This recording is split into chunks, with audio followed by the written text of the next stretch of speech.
Welcome to part 1 of the recap for our On the Sea Dungeons & Dragons campaign.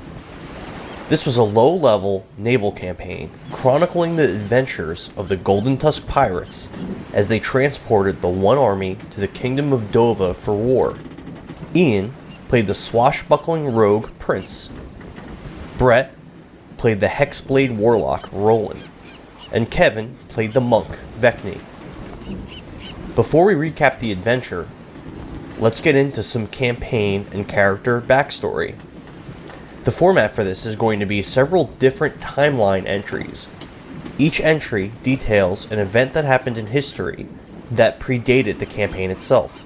Year 6128. Marjorie Sharpeye, a high elf, was born in Coldbank. She was born to a noble house and was raised as part of the Coldbank High Society. Year 6267. Halorus, a Loxodon living in Shoddy Urchin, decided to abandon his hometown and his people, taking to the seas and becoming a pirate. He made a name for himself quickly and formed a fleet of pirate ships that ravaged the oceans for plunder and glory. Year 6288.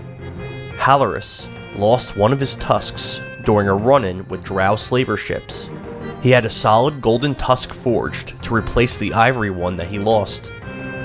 Halorus's crew was so impressed with his new look that Teclis, one of his men, and a high elf from Coldbank, gave him an alias that he later adopted as his one true name, Golden Tusk. Henceforth, his crew and their vessels became known as the Golden Tusk Pirate Fleet. Year 6301. Kevlian Greystone was born to Marjorie Sharpeye and Miclean Greystone. He was raised within the Order of the Burning Fist, an order of mercenaries and questing adventurers formed by the Dwarven Royal, Morgrim Karoon.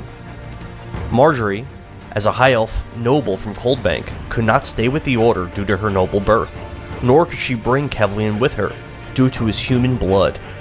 She left Kevlian in the care of Miclean and his allies, returning to Coldbank and her life of nobility. Shortly after returning to Coldbank, the other nobles discovered she had a child with a human. Marjorie was banished from Coldbank and exiled from Thaddeus. She took to the sea in disgrace and boarded a merchant ship, the Denabola.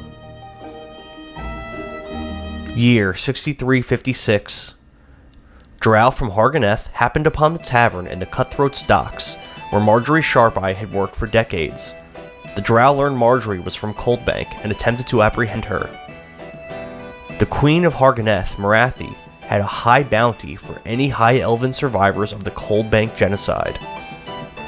Marjorie was saved by Golden Tusk, the captain of Tuskheart, flagship of the Golden Tusk pirate fleet. Captain Golden Tusk offered Marjorie a job on his ship, which she accepted.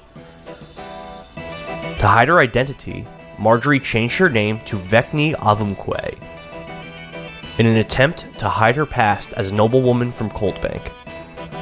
After a short time on Tuskheart's crew, Vekni was promoted to navigator and second mate of the ship. Year 6368. Piney, son of Captain Mundo, challenged Bjorn Skytaker to single combat and was killed with a single blow. Mundo set out on a quest to find Bjorn and slay him to avenge Piney. Year 6369. King Doken Swiftwater and Sir Duncan became aware the Steelgrave pirates were attacking merchant ships and other vessels friendly to Ferelden. Sir Duncan sent word to Captain Mundo that the Steelgrave pirates knew of Bjorn's whereabouts and tricked them into attacking. The Steelgrave pirates were eliminated by the Misfit bastards. After the Misfit bastards tricked Captain Steelgrave with a fake surrender that got officers of the Bastard Sire onto the Steelgrave ship. Angry with King Doken after discovering he had been tricked, the Misfit bastards returned to Ferelden to confront King Doken. While in the city, Mundo came across a young pickpocket, Chauncey Skytaker. Chauncey reminded Mundo a great deal of his son, and he decided to take Chauncey under his wing, abandoning his quest for revenge. Year 6373. After finishing a mission with other well-known bounty hunters, out of Horscar in Dalkobel, one traveled to Un to make a name for himself, alongside a small group of other mercenaries. He was contracted by Luna, Queen of Un, to help her and King Sig quell an uprising amongst the Un Highlanders, led by Lord Theodric Ostrogoth, the elderly Lord of Frostfire. Once Lord Theodric's uprising was crushed, one's exemplary service was awarded. He was granted land in the Un lowlands. A castle, Nathington, was built for him, and he was given the title of Lord. Year 6374. Lord 1 was celebrated as a hero of the uprising and quickly moved to build relationships with the other nobles of Un.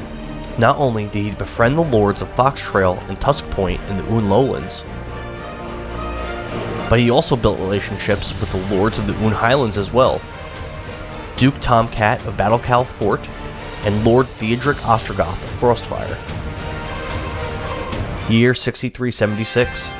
Draven Hardham's son, Rolan Hardham, was sent to serve under the command of Draven's brother, Garin Hardham, during the Second War of A's Wildlands.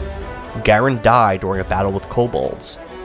Rolan found a mysterious sword while fleeing the creatures and used it to slay the beasts that pursued him.